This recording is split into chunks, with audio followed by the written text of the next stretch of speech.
I have a confession to make to you. It may seem I've been doing that a lot these days, starting my sermons off with a confession. Trust me, it's not been intentional until today. I wish I always said the right things. I wish I always did the right things. I always wish I thought the right things, but I don't. Too often I don't think through my words. I can't control my thoughts. And sometimes, let's face it, I just want to do what I want to do. It's the conundrum of the Apostle Paul. Why is it I do the things I don't want to do, and yet fail to do the things I know I need to do? But I'm getting ahead of myself. That's part of another sermon in this series. Back to the reason behind my confession. I want you to understand that confessing our wrongs should be a normal part of being a Christian. Now, I realize that confession is not natural for you or even me. Let's face it, our first reaction when we realize we are wrong is not to stop the process and ask for forgiveness, is it? No, we're going to die on that hill. We're going to dig in. We're going to do our level best to not confess. We will defend a position as long as we can until we are absolutely forced to admit we were wrong. Whoever said true love is never admitting you're wrong is an idiot. We all have to do it. This is not the way of following Jesus. We have to be quick to realize when we have been wrong, when we have hurt others, and make a good confession to God and to others. Now, I'm not saying you have to stand up in front of the church and make a full confession to the entire congregation about every single wrong thing that you've ever done. I just do it this way because I want to show you that I am in fact a human being. I do not want you to have any illusion that your pastor is some sort of holy rolling superhuman who always says the right thing and does the right thing. Yes, I may have been on this faith journey longer than some of you. Some of you have been on it longer than me. But I want you to understand I still suffer from first thought wrong syndrome, which brings me back to my confession.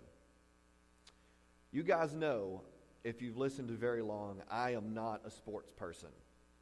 You know, at any ball game you hear me and Blair and I are kindred spirits. We made her play basketball this year, just so that she would try to do something athletic. She may even play again next year. But she only decided she was going to play next year when she got to ride the bus to the away games with all her friends. So I'm not sure, we don't have any illusions about this kid in the NBA or anything like that. My standard reply to anything going on in a ball game is, yay, sports. That's just kind of how I roll. I'm sorry. I'll watch the Super Bowl tonight just because it's the culturally normal thing to do, and it gives me an excuse to cook some really good food and watch the commercials. They're kind of funny. And let's face it, if I ever fulfill my lifelong dream of getting on Jeopardy, there may be a sports question. And I don't want to be like those other guys that they filmed this week who couldn't answer any football categories. That's information I need. So I'm going to watch it. But I do enjoy going to sporting events because I love to people watch. And sporting events are second only to Walmart as the best place to people watch. Let's face it. Now, especially kids' sporting events. I love to go to kids' sporting events. Because, when you're there, it's trying to figure out the best way to word this. So, it's fun to watch the crowd because of the parents. Because there are three things I want you to understand about kids' sporting events. One, some parents are crazy. I mean, absolutely certifiable. They need to be taking some medicine. I once made the joke, and I actually joked to our principal about this, about raising money for a fall festival. As a pastor, what I was going to do is, during one of our sporting events, I was going to set up a confessional booth out in the lobby, and I was going to pull a good old-fashioned, pre-Reformation Catholic church and offer to, if they would come in and confess and pay an indulgence, I would absolve them from their yelling at the sporting event. I thought that would be genius. I could make a killing just off some of our coaches. But they are. If a call doesn't go their way, you would think it's the NBA Finals and they have invested their life savings on the outcome of this ball game. Second observation, those that protest and shout the loudest are church people. They are. I'm from B Branch, small town, and I love to go to B Branch games because I know who everybody's pastor is and who everybody's deacon is. And you want to know who the loudest people who are yelling at the referees? They the people that are there every Sunday morning. And so, it's my hometown. I know this. Now, an interesting thing I've noticed, especially in our junior high games and some of our Pee Wee games that have been going on, most of our games end with the kids who have just played the game. They gather on center court and they pray together. Sometimes they recite the Lord's Prayer. Sometimes they pray spontaneously. Regardless, they do it for most games that I've watched this season. Now, as a pastor, you might think yay, prayer, in a public place. I'm actually kind of ambivalent about it. It's the kind of like the altar call during church camp. I'm sure there are some really sincere kids down there, but let's face it, peer pressure governs most actions at that age. And another observation, the girls know the Lord's Prayer better than the boys. The boys tend to mumble through it at the end. Like I said, it is what it is, not one way or the other. But I did find something really interesting about this whole situation of the prayer after the game. Is that the parents in the stands, those are the ones to watch during this prayer. Because no more than 5 minutes beforehand, these parents are yelling and screaming. Now, they're Baptists, so they're not cussing at the refs yet. It just depends. I've maybe heard one or two slip before. But usually, they're close. They're yelling their heads off at these poor referees. So those that protest the loudest are the ones who have their head bowed in absolute piety while these kids, and they're saying prayers right along with the kids. Now you might ask, as a pastor, how do you know this? Well, you figured it out. I was peeking. I've always been a peeker during those prayers, but that's another confession for another day. So anyway, back to my story. In my cleverness, because I like to brag about my cleverness, I devised a little clever Facebook post that went something like this. Funny observation about sports in rural America. It's amazing how quickly some lose their Jesus during a basketball game and find it again during the closing prayer. Doesn't that sound great? It's hilarious. I was going to put that out there. Now, if you've ever read some of my Facebook posts, you will find that I do kind of have a bit of an obsession with modern Christianity, and sometimes I like to poke fun at the hypocrisy of it all. Now, I will also confess this. The only reason those ever made it out in public is that I didn't ask my wife before I posted them. Because most of the time, Amy is my filter. I'll just put that out there. Fortunately, I told my wife about that one. And she told me, don't do it. And I listened to her. I didn't. Now, if you were here on Wednesday, that's kind of where my story ended. Was, still, Marcus came up with this clever post, and he didn't post it, blah, blah, blah, blah, blah. So, and if I tell the story this way, it still makes Marcus look good. Always pointing out where traditional Christianity has failed, screaming loudly from the rooftops, I am not that kind of Christian. Now, what's funny is the very next evening, because we're wrapping up our ball season, I found myself at yet another ball game in Concord. This time it was the 5th grade boys. Now, the same thing happened again, though not to the extent that it happened the previous night. So, I'm still ruminating it in my head, and I don't post anything, but, I think about these things. It's about 3 o'clock in the morning, as I've discovered that I randomly wake up at 3 o'clock because I guess I'm getting older, and that happens. You just wake up in the middle of the night. This has just started happening to me the last couple of months. It's really annoying. find myself wide awake at 3 o'clock with nothing to do. So I think. And the more I think about this situation, the madder I get. How are these people supposed to be good witnesses to God, to a world that needs to see the gospel lived out when they act so hypocritically? So I say to myself, since Amy's asleep and she's not here to be my moral compass, I'm going to post it anyway and not tell her. Then they'll all wake up to this on Facebook in the morning. Because that's what you do, right? If you want to do something and you know that somebody's going to disagree with you, you just go ahead and you think it through. Only this time, before I get out of bed, I hear another voice. Marcus, don't post that. Now, to be clear, I did not hear an audible voice. For the purposes of the sermon, I'm giving it a dialogue because I don't really hear voices in my head. But I know it's God. It's this movement going on inside of me. And so I go, why not, God? For one thing, Marcus, it's mean and in poor taste. Your motives are bad. This has nothing to do with defending me. You're just being an insufferable, self-righteous jerk. You know, the same thing you're accusing the other Christians of being. I've discovered there are times when you serve a God who knows you better than I know myself, it really stinks. I hate that. Secondly, because God is always going to say more, you have spent too much time telling people about the kind of Christian you're not. It's time to tell them the kind of Christian you are. So there you have it. That's my confession. I've spent too much of my time as a pastor and as a Christian in this kind of, at the age that I am, comparing myself to other Christians. Because I want to distance myself from them because, they act crazy sometimes. But by doing that, I have failed to present a positive position. I have put myself up as the Christian who is against those Christians who are against everything. So do you see the irony here? In theological terms, it's called via negativia. Now don't get lost, it's Latin. But think about it, it's the way of negativity, or not negativity, but anyway, what it means is I'm defining my position by stating all the things that I am not. Or I'm defining God by saying all the things that God isn't.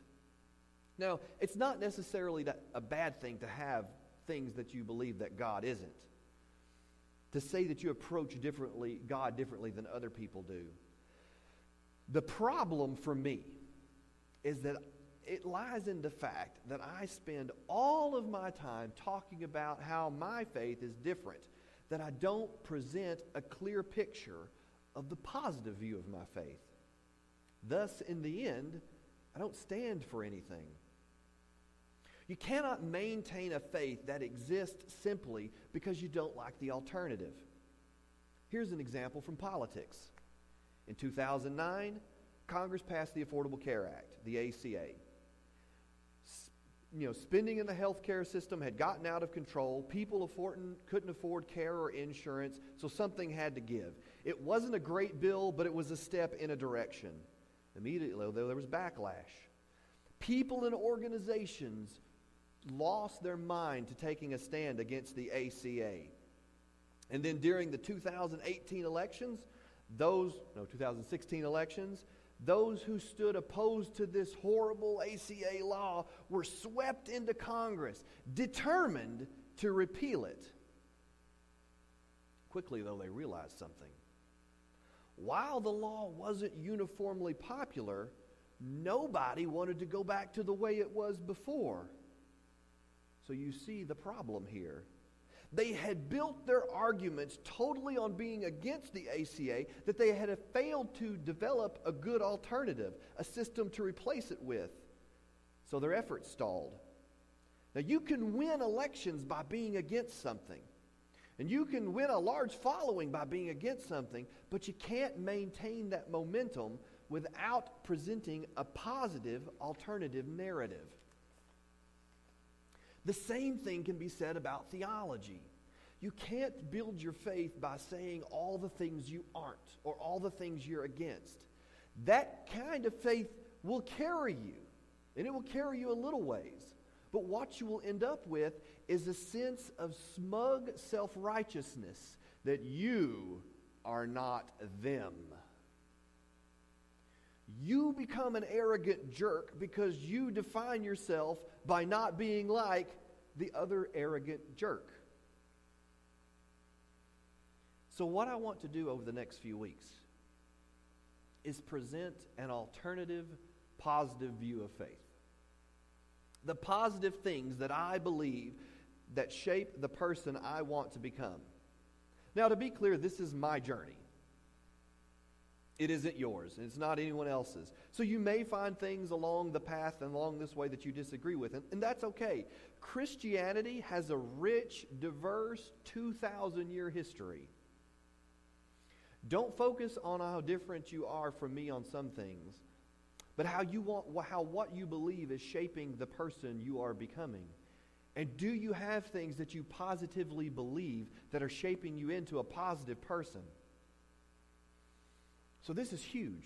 I mean, this is a massive task. How are we going to, where do you even begin to talk about faith like this? Well, for me, it's always helpful to start where every good story, good journey, good epic starts, in the beginning. Genesis 1. First, this. God created the heavens and earth. All you see, all you don't see. Earth was a soup of nothingness, a bottomless emptiness, an inky blackness. God's Spirit brooded like a bird above the watery abyss. God spoke light, and light appeared. God saw that the light was good and separated light from dark. God named the light day. He named the dark night. It was evening, it was morning, day one. Now, for brevity's sake, I'm going to pass over a lot of the middle there. We're going to pick it up again in verse 26. God spoke, "Let us make human beings in our image, make them reflecting our nature, so they can be responsible for the fish in the sea, the birds in the air, the cattle, and yes, earth itself, and every animal that moves on the face of the earth." God created human beings. He created them godlike, reflecting God's nature. He created them male and female. God blessed them. Prosper, reproduce, fill earth, take charge, be responsible for the fish and the sea and the birds in the air and for every living thing that moves on the face of the earth. Then God said, "I've given you every sort of seed-bearing plant on earth and every kind of fruit-bearing tree, given them all to you for food. To all animals and all birds, everything that moves and breathes, I give whatever grows out of the ground for food." And there it was. God looked over everything he had made. It was so good, so very good. It was evening and it was morning, day 6.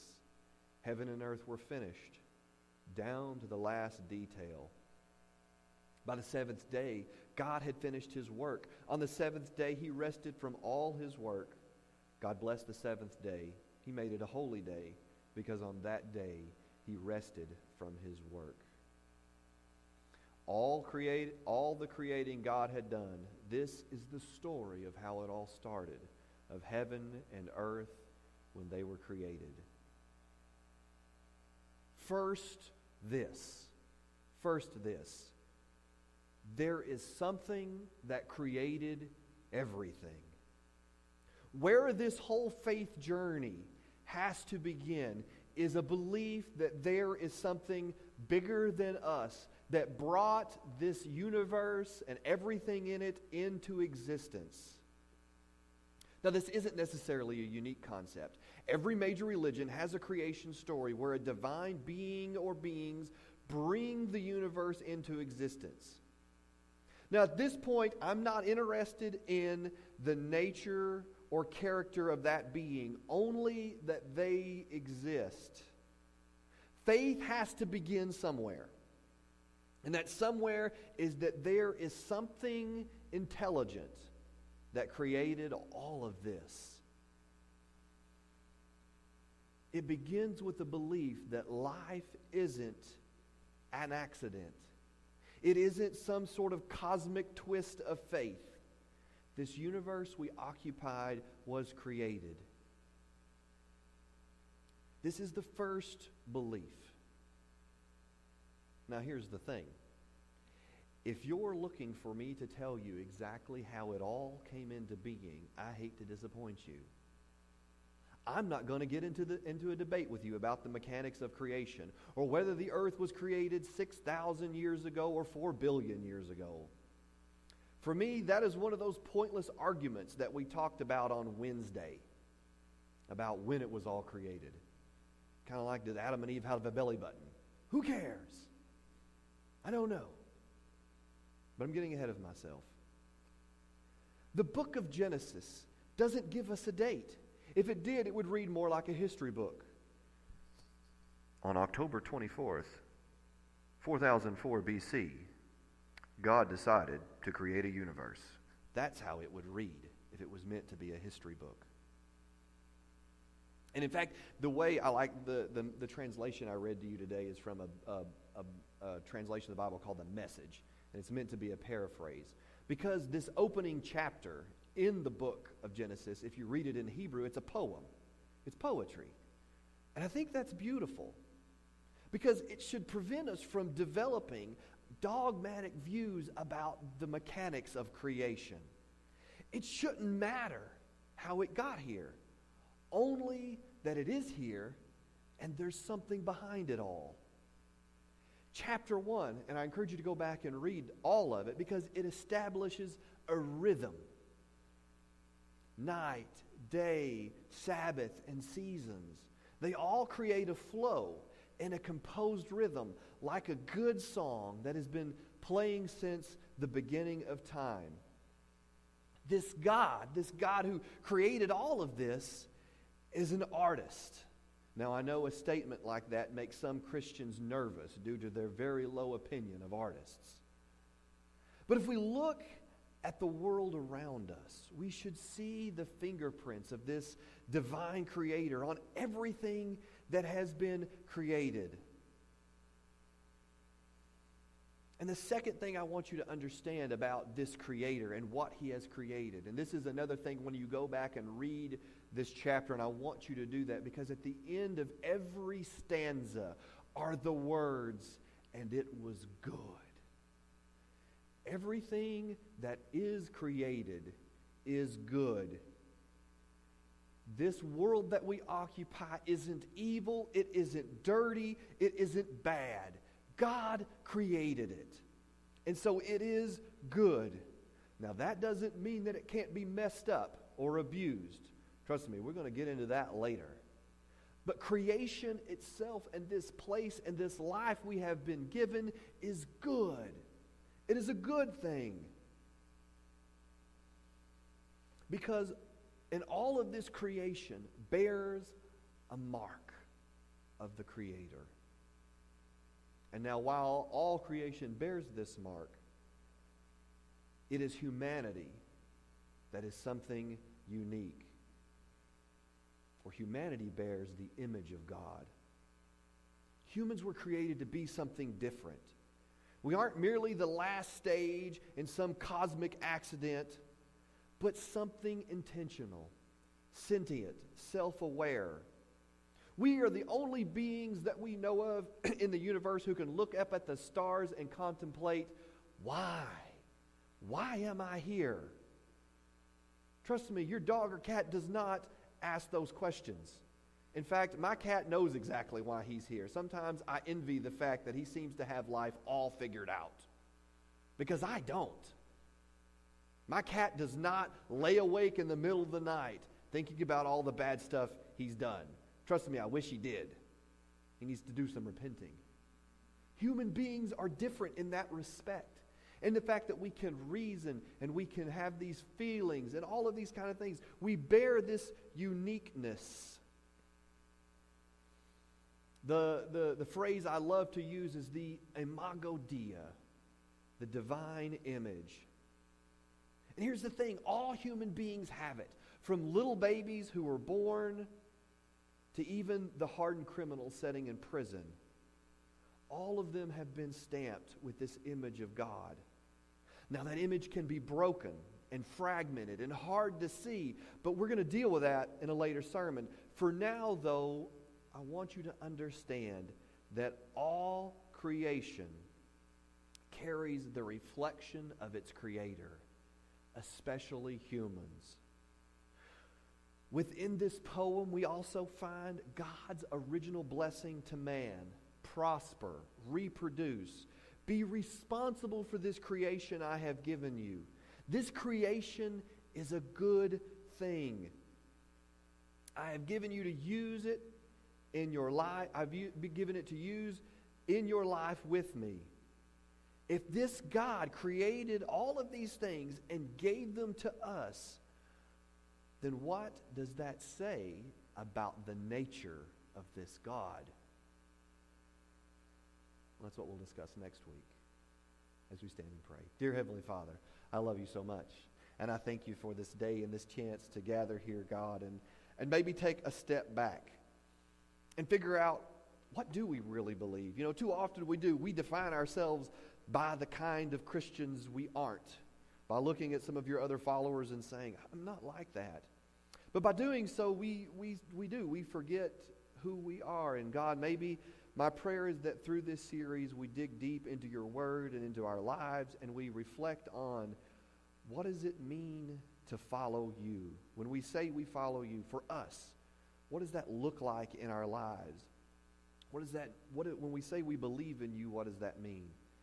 And my prayer is that you would be with us as we go through these next few weeks and we figure out what that really means when we say, I am this kind of Christian. Amen.